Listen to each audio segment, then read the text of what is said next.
Hi guys and welcome back to my channel. My name is Rosie and today I wanted to share with you my New Year's resolutions for the year of 2022.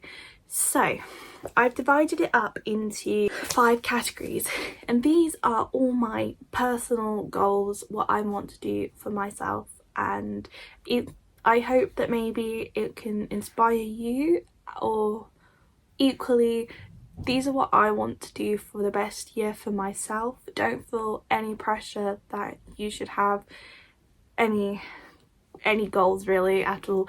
Like, your goals for 2022 could literally just be to have the best possible year for yourself. You know, don't pressure yourself into anything. You know what I'm saying? So take these with, pinch of salt. These are all personal for me and I'm going to explain each and every one as we go. So without further ado, let's jump on into the goals I have for 2022. So the first section I'm going to be talking about is health, and what I really want to do this year is I want to start getting into exercise for solely improving movement in my body, improving the range of movements I have, helping to manage my condition, helping to feel better in my mind, moving because I enjoy moving rather than moving to lose weight, which is how I approached it last year.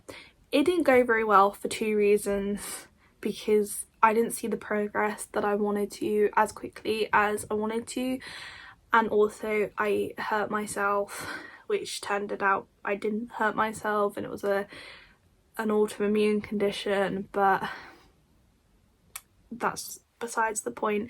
This year I want to look at it from a different angle. I want to just be happy. I want it to improve my mood and improve my body health, and that's all I want from it. I don't want it to change. I'm not looking for changes. If they happen, they happen. If they don't, they don't. I don't care about that. I just want the improved mood and the improved feeling in my body. That's all I want, and I feel like that's a healthier way to look at it for me personally. Another goal is to ensure that I drink enough fluid in a day, so water. I want to increase my water intake, and this is a slowly but surely improving goal for me. I've had it for the past few years, and last year I really saw a change because I bought the timed bottles, which you just drink 2 to 3 of those a day and you're sorted. That's really helped with my water intake, and I just want to carry on building on that and improve and make sure every single day is a good water day. If I slip up one day, no biggie. We're just not letting ourselves get into a dehydrated husk of a person like I used to, because I forgot I needed to drink. So having a water bottle there literally is so convenient, and I highly recommend it if you're a person that forgets to drink throughout the day, because you can literally just have it there and the only time you need to remember to do anything is when it needs refilling once in a day. So trust me, it is helped. And also, building on top of that, I want to have a more balanced diet with less takeaway. I want myself to feel better as best as I can do, and I feel like the only way I'm going to do that is with exercise, more water and better food going into me. And less takeaway is also good for my bank account, because I don't need to be buying food if I have it in the house. I just need to make it. So we're going to let ourselves have some leeway with that. If I have low energy days, I'm not going to be too hard on myself if I break those goals, but I just want to feel better in myself, so those why I have those goals. And I also kind of want to take on something a little bit more mindful, whether or not that be, I haven't decided what that is yet, so it could be like a bullet journal recording, like mood tracking, taking time to reflect on a day, or maybe we're linking with the exercise, doing yoga or Pilates, just time to reroute and relax and find peace in yourself. I feel like that might help with low mood that I'm having. So everything to just improve general happiness. And also I want to make sure I do my skin every single day. It is something that I slack in, and I need to put myself on the wrist because it's not good for my skin, and I want healthy skin, and I want it to be as healthy as long as possible, and the only way to do that is preventative skincare. So I need to get on it. Stop slacking. I'm so lazy. Well, it's not lazy, I get tired and I fall asleep without doing it. So I need to kind of do it before I go to bed. Maybe I should do it in the mornings. I might switch to the mornings. I know you can do it in AM and PM, but I'm starting off slow with just AM or PM. And maybe I'll build on that. Otherwise I'll get too overwhelmed and forget I'm doing it. Moving on to the next topic, we're going into hobbies. So I have my reading goals. So I want to read 40 books because I read 40 books last year and I didn't have a particularly good reading year.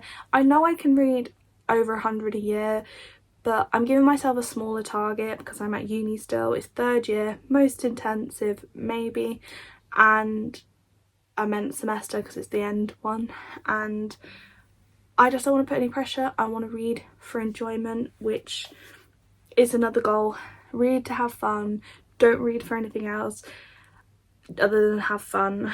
And I want to explore new genres and authors, have the confidence to try new things, because I keep moaning to people that I keep reading the same story over and over again. Not the same book, just the same, a different iteration of the same sort of themes and stuff. And I'm bored of it, and that's really impacting my reading. So if I try new authors, new genres, maybe I will find new refreshing reads that I enjoy, but who knows. And also I want to be able to DNF books. Don't push myself to finish a book if I'm not enjoying it, because I feel like that just puts you into a reading slump.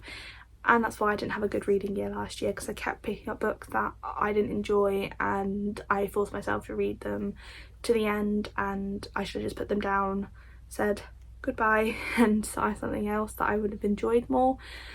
Another goal is to try like new like sort of craft projects or like hobby type things.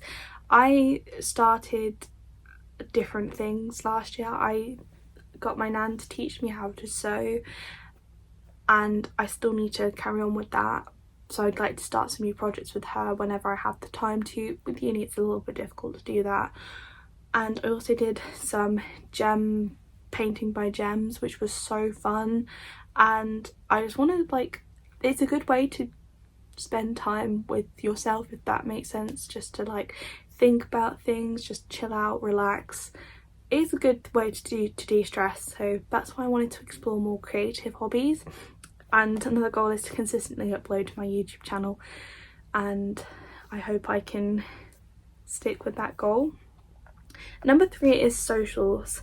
So I want to start to conquer my social fears this year. So I have a not a fear, but like I find eating out very difficult because I feel like I get overwhelmed by the loud noises, or sometimes it can trigger my phobia of throwing up in public places. I really just want to, before COVID I was starting to tackle that, and I want to get back to the place I was pre-COVID. So I just want to, because I enjoyed it in 2019. I enjoyed where I'd got to, I was having fun, and I just want to get back to that. I want to be able to go and do things spontaneously without thinking, what mood am I in? Am I going to be set off? I just want to get back to that. And that's the same with things like cinemas. I find them difficult. I'm not sure if it's the noise again. Obviously you have to have the noise at the cinema because you're watching the film, but yeah, so that's a goal. That is my most important social goal. I also want to do as much with my friends as possible. I want to have more experiences, be able to see them as much as possible, because I didn't get to do much last year because I was stuck in my bed because of my ankle, and now I'm on treatment plan and getting better. I want to be able to spend as much time, make as much memories with the people I care about, because that's the best things about life. And I want to try new experiences, like for example, my boyfriend is always talking about taking me go-karting, and I did do that as a kid, but I don't remember it. I do remember it, but not like what it was like. That's just an example. Like going to Fright Night at Thorpe Park, never been, looks fun. I don't really like roller coasters though, but I don't know if that's another thing that I do like, but I'm just thinking about too much, so we'll see. I don't know if I don't try. That's my motto.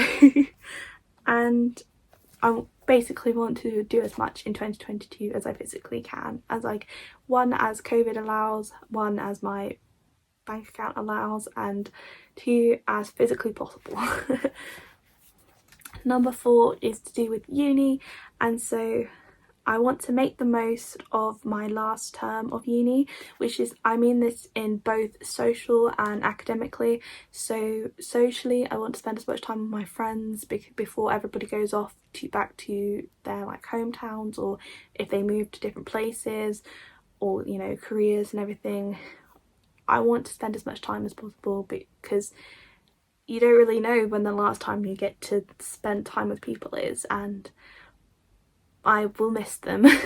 And also I haven't done as much as I would like to in Oxford, so I mean it's not too far away from where I live, and it's not like you can't go back to Oxford, but there's only certain things you can do when you're a student. So I want to try and have as many experiences as possible. But yeah, I just want to get the most out of the last semester. That is all I'm trying to say. And then also I want to do as well as possible. I want to stay on top of all of my deadlines. I want to have the most stress-free semester, because I am on top of everything. I've done everything I need to do. It's all good. I'm trying as hard as possible and putting my most into everything, and I'm getting the best out of it as I can. The grades are what I want, if that makes sense. Not that the last 2 years I haven't had that, it's just I want to do as well as I possibly can in my last semester, which is probably the most important because it's when you're doing your dissertation. So yeah, and also my goal is obviously to graduate this year, so that's a really big goal. And for others, these are just sort of my ending notes. I do want to start thinking about what I want to do as a career after uni. I don't necessarily want to have it like cemented by the end of the year, but I want to know what direction I'm going in, if that makes sense. So we'll see how that goes. And so to round off, my goals are to have the most fun, get the most out of 2022, have the most experiences, spend the most time I can with people that I care about, try new things, and get over certain things, and it's an end to some chapters, the beginning of new chapters, and I just want to get the most out of everything and live in the moment as possible. And I want to also improve my mental and physical health, just so I can allow myself to have the best 2022 that I can. So those are all my goals for 2022, and they're ambitious but not too ambitious. There's no pressure to complete this. I may do a review at the end of the year just to see how it's all going, or maybe next year when I'm talking about my goals I can see how I did. I don't know, it might be fun to look back on. But yeah, thank you for watching this video, and I hope this was useful just to, or have an insight into who I am maybe, or what you guys can do, I don't know. Thank you for watching. If you enjoyed this video, please leave a thumbs up, comment down below any suggestions you have for future videos, and I'll see you in the next one. Bye for now, guys.